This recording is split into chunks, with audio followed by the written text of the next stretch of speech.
NTA ने ये बोला है और माननीय सुप्रीम कोर्ट ने भी एग्री किया है कि जिन बच्चों को ग्रेस नंबर मिले थे 1563 उन बच्चों का या तो री एग्ज़ाम हो जाए, जो कि इन्होंने डेट दे दी है कि अप्रॉक्सीमेटली 23 जून को, या तो वो बच्चे अपने बिना ग्रेस के जो नंबर हैं उस पर हैप्पी हो जाएं। The main issue was this paper leak and the other malpractices which has been followed by the NTA. सवाल ये उठता है, ग्रेस दे के क्या उन्होंने खुद बताया था? नहीं बताया था। जब हमने 719 स्कोर पकड़ा, 720 तब बताना।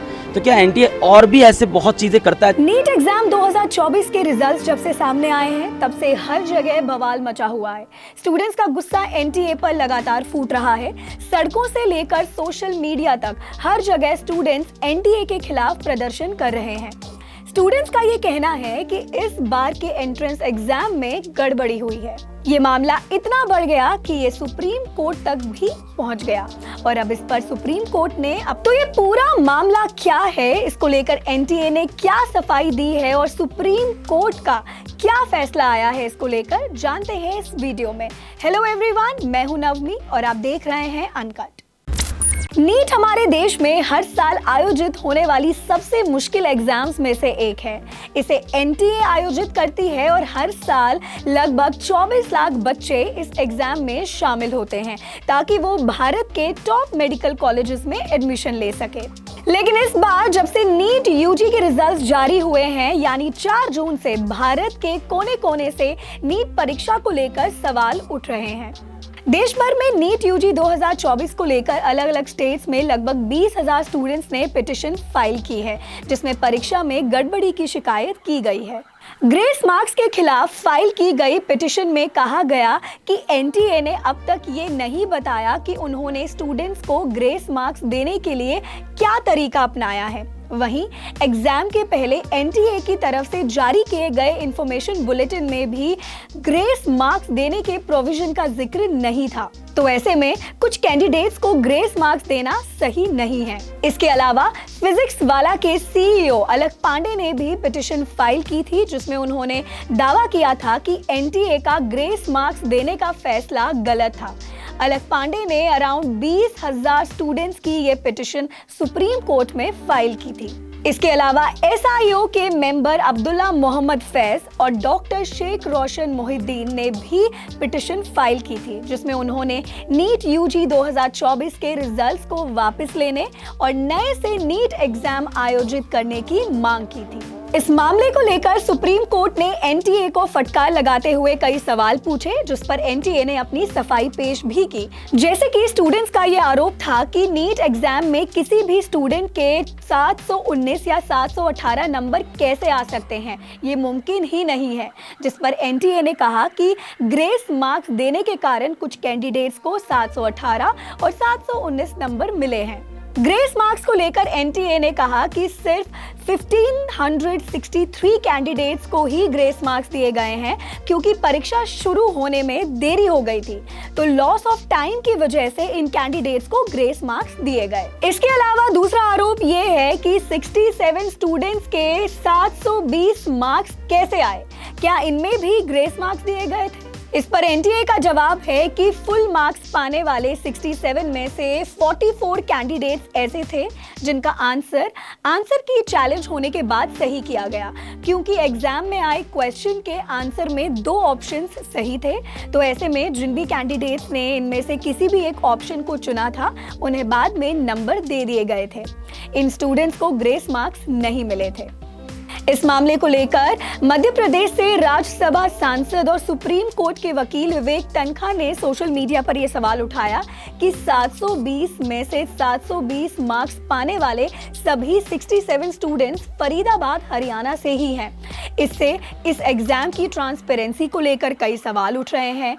एनटीए इस मामले में पूरी तरह से बेनकाब हो गया है और इससे 24 लाख बच्चों का फ्यूचर दांव पर लग गया है।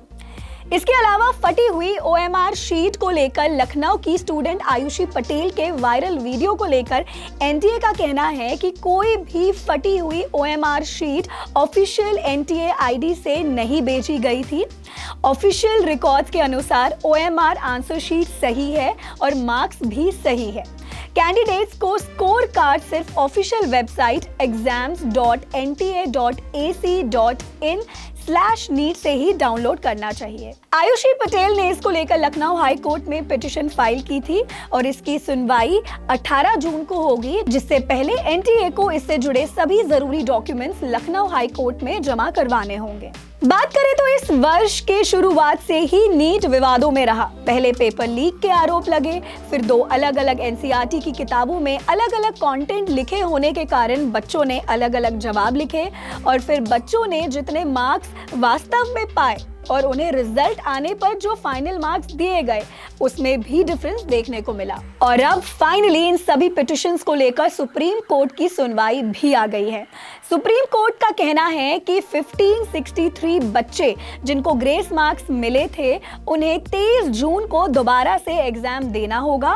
उनके रिजल्ट्स को रद्द कर दिया गया है, या जो बच्चे री एग्जाम नहीं देना चाहते हैं तो उन्हें ग्रेस मार्क्स के बिना जो उनका स्कोर है उस पर खुश होकर उसके बेसिस पर ही एडमिशन लेना होगा। 23 जून को होने वाले एग्जाम्स के रिजल्ट्स 30 जून तक आ जाएंगे। उसके बाद ही जुलाई में काउंसलिंग होगी और ये मामला अभी भी कोर्ट में जारी रहेगा और अगर एडमिशन के बाद भी कोई गैप सामने आया तो सुप्रीम कोर्ट उसके खिलाफ एक्शन जरूर लेगा।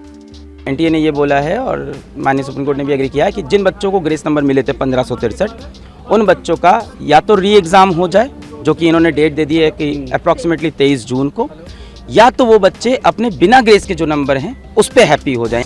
The main issue was this paper leak and the other malpractices which has been followed by the NTA. सवाल ये उठता है, ग्रेस दे के क्या उन्होंने खुद बताया था? नहीं बताया था। जब हमने 719 स्कोर पकड़ा, 720 तब बताना।